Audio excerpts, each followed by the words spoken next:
Good morning. This is Frank Ainley, the greeter at Foothill Bible Church, and I'm greeting you today to our service here at Foothill Bible Church. And it will be a time where we can meet together. We'll be behind the church on the outside, and it's something that a few things that we need to know about. It starts at 10 a.m. The Facebook part won't start till 10:15 a.m. There is no refreshments provided, no child care. Families sit together and be social distance 6 feet apart. Bring your own lawn chairs.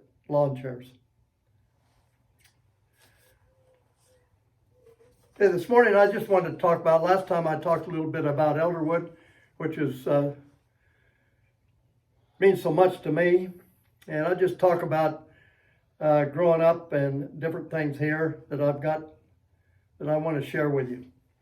I grew up on a ranch here, cattle ranch, and I was the youngest of 5 children.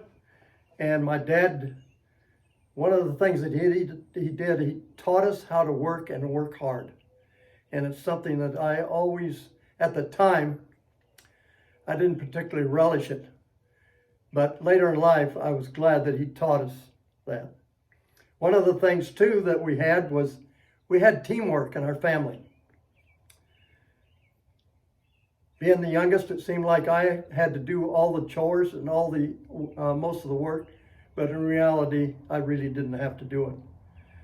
Then I went to Elderwood School, as I talked about last time, about our teachers and what they meant to me. And we had a man by the name of Verl Hoover, who was the husband of my 7th and 8th grade teacher, Mrs. Hoover, that worked in the citrus packing house here in Elderwood. And he put in long days, and then afterwards he would come to school and be our coach on our athletic teams. And one of the things that he instilled in us was teamwork. How important teamwork. If you're going to be successful, you got to work as a team. Then I went to high school here at Woodlake, and then to college, in the military, and the marriage to Barbara, and raising children and coaching at the high school. All of these endeavors, teamwork was such a very important part of our lives. Coaching at high school football, I coached with Leo Robinson, and those were some of the greatest years of my life because I got to relate with the young men in the high school, and also I taught school, so I related well with them, the students too. And one of the things that we instilled in them was that word of teamwork, and also never giving up. And that was the hallmark of Woodlake football. Today this weekend we're celebrating Memorial Day and what that means to us. Because what it signifies is that we are thinking of the people that went before us in the wars and gave their lives to you and I, that we could live in such a great country, a free country. The reason why that we won World War II was that we never gave up. Everyone got behind the war effort. I remember as a little kid, when Pearl Harbor was born, or bombed, I was 8 years old. But I remember as the next 3.5, 4 years went along, that everyone, no matter where they were, what age group, they got behind the war effort. It was a time in which this country, it was a tough time, but one of the greatest times because it brought the country together. And that was so important. I had 2 older brothers, David and Dick, that were in World War II. Dick was with Patton's Army in Europe. And David was on a merchant marine ship that the Germans tried to blow out of the ocean with their U-boat back in those times. Luckily, they got home safe, and we were so thankful for that. But many, many men and women lost their lives. And we need to think about that as we look at this weekend and throughout the rest of our lives. How those young men and young women gave their lives for you and I, that we could live in this country that we have. And we don't want to do anything to knock this country down at all. It's a great country. 9/11, we pulled together again. And I see signs around Visay and Woodlake that it says, we are in this together. And we are in this together. It's a critical time in our lives that we have to fight this virus. And we have to be smart about it. But life goes on. The thing that is very important to me is the power of prayer.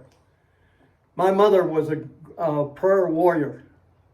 When we had prayer as a family, then each one of us would pray. But my mother was hard of hearing, and she could not hear the rest of us when we prayed.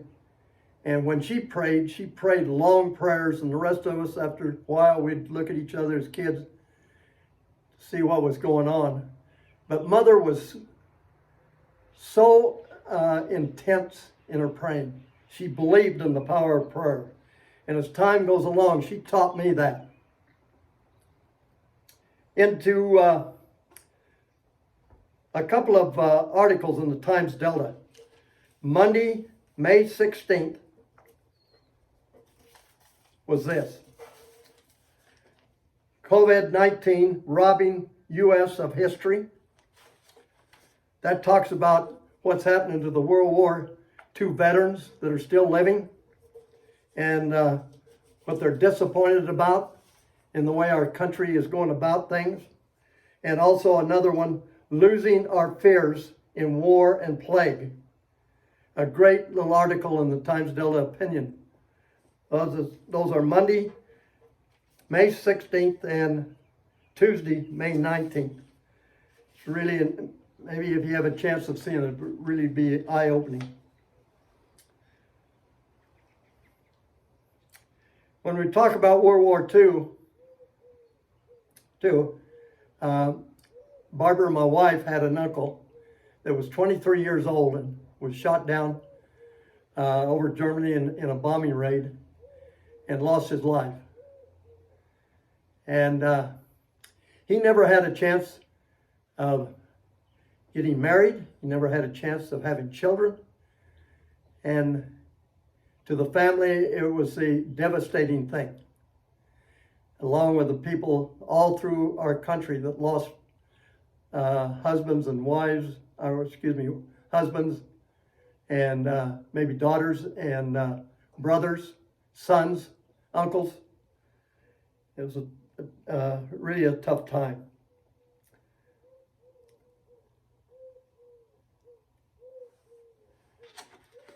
I think it's very important that we pray for our leaders. Pray for President Trump. Pray for our leaders in both parties. And pray that they will get together and work together in this virus situation. It just seems like we're just pulling ourselves apart. There's so much animosity, something that shouldn't be there. We're better than this as a country.